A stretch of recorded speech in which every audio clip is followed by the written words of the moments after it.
Hey guys, what's going on? It is Wednesday, and if it is Wednesday, it is time for Story Time with Taffy, episode number 7. God, guys, we're like 2 months into this, if you can believe it. As always, thank you for your support, your enthusiasm. You guys get me amped up so that I can come here and try to get a nice, coherent, unless it was the last episode, in which case I was drunk off my balls on bourbon. Today I am relatively sober because it is 1 in the afternoon and I have to go to work later on tonight, but I get amped up to come in here and try to piece these things together for you. Today's kind of a wonky one. I'm kind of flying blind here because I had a topic picked out from the comments on the last one, and I'm still going to do that story. But last night I bumped into a subscriber who grabbed me and said, Taffy, do you have a minute? And I said, yeah, man, what's going on? He said, I can't turn to my mom. I can't turn to my dad. I need someone to give me advice. I need advice about girls. And I said, well, I don't know if you listened to the last commentary, but my ex-girlfriends tend to kick me in the balls. And he said, you know what? I'll roll my dice. I got to get this off my chest. So I kind of put on my weird CNNers Woody's Gamertag hybrid hat. Hello, everyone. My name is McLaffyTaffy, and welcome to episode number 1 of I Play Dr. Phil. And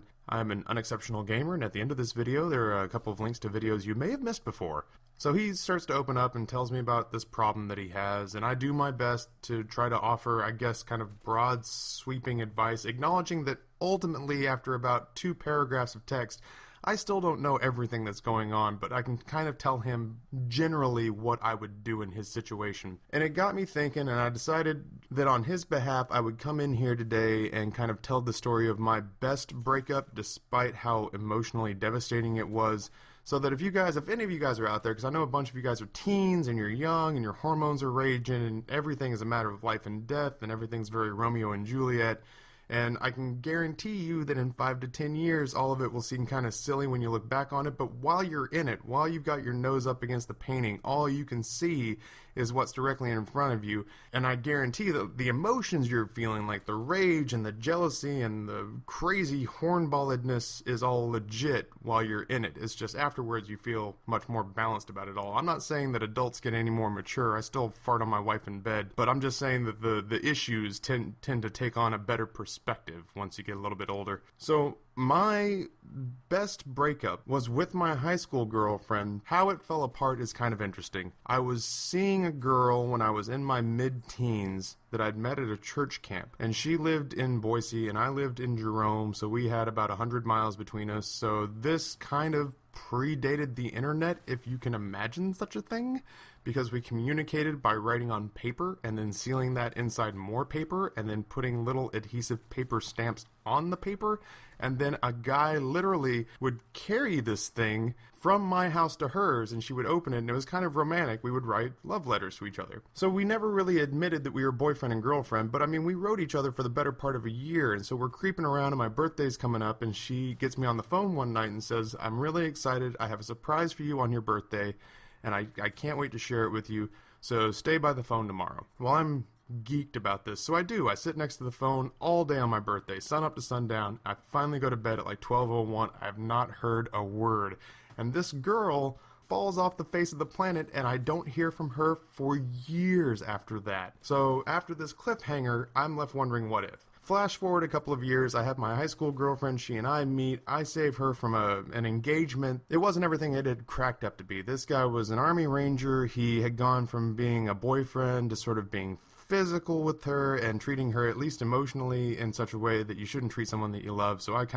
we've discussed that I have kind of a messiah complex, so I swooped in to save the day, and we got together, and things went really well for about a year. But at the end of the year, I had to go to college up at Boise State, and she stayed behind for her senior year of high school. So we just assumed we'd do the long distance thing, and that kind of worked for a little bit. But almost as soon as I got up to Boise, I'm at a mall one day, and this girl from back when I was a wee teen, the one that disappeared the night before my birthday, 6 years later, magically appears and says, I've been looking for you. And I guess the short version of her story was she had literally fallen in with a bad crowd the day of my birthday and kind of spent a couple of years doing things that ultimately she regretted, and she looked back on her life and said, what was the last nice pure thing that I felt like I had? And I guess it was this love letter relationship that we'd had. So she finds me. I'm still dating my high school girlfriend. Eventually I break things off with her so that I can see what would have happened with this girl that I've been enamored with for the better part of a decade. The fantasy didn't live up to the hype.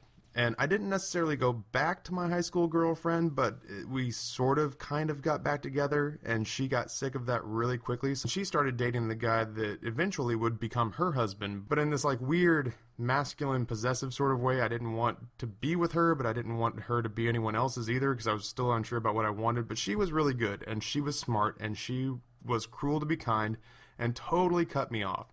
Wouldn't talk to me, wouldn't let me call her, wouldn't let me send letters to her, nothing. And this led for me to like a weird Judd Apatow montage of bad, sad bastard music like Nine Inch Nails and Tonic, and even the Goo Goo Dolls kit crept in there. And it just led to a lot of me sitting in my car at the park and driving past her house at 3 in the morning with my radio blaring.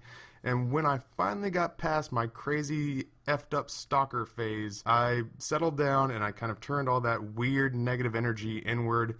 I started going to the gym because I didn't like the way that I looked, because I've been eating unhealthy and keeping bad hours, and I started learning about nutrition, and I basically, to this day, my body does not look the way it did before the year that I took to sort of focus all that energy on myself. And so I guess what I tried to tell this guy last night was, if you find yourself in that situation where nothing can be resolved, it is irrevocably broken, then take all that negative energy, take all that anxiety that you have about worrying whether or not you're going to die alone at 17 years old, which when you look back on it will feel like a silly concern, but is a very real sort of paranoia that teenagers and young 20s folks will have. Take all that wonky energy and learn how to paint a landscape. Learn how to cook. Learn how to make the perfect burger.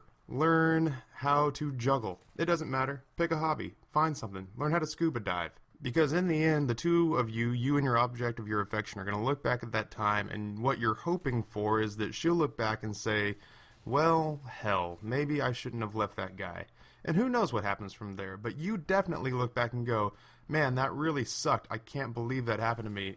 I learned how to speak Spanish, you know, and you just, I got this advice from a 45-year-old gay man with whom I was drinking Manhattans while he counseled me on another shitty relationship that I was in my mid-20s, and he leaned in and kind of patted me on the back and said, Ryan, you're never going to be happy so long as the two people coming into the relationship are not whole, are not complete. So as long as you have any sort of misgivings or can look in the mirror and not be totally satisfied with what you see because you're happy with who you are, you're never really going to be able to find somebody that you can truly be complete with, because it becomes about dependency and crutches, and it's ultimately more complicated than I can crank out in a 10-minute Call of Duty video. So yeah, I guess that's it for this very strangely somber story time with Taffy. But I wanted to go ahead and do this because it meant a lot to the young man with whom I was speaking last night. He's already told me that things are getting a little bit better within the 12 hours that we spoke, so I hope everything continues to improve for him. I hope he learns how to paint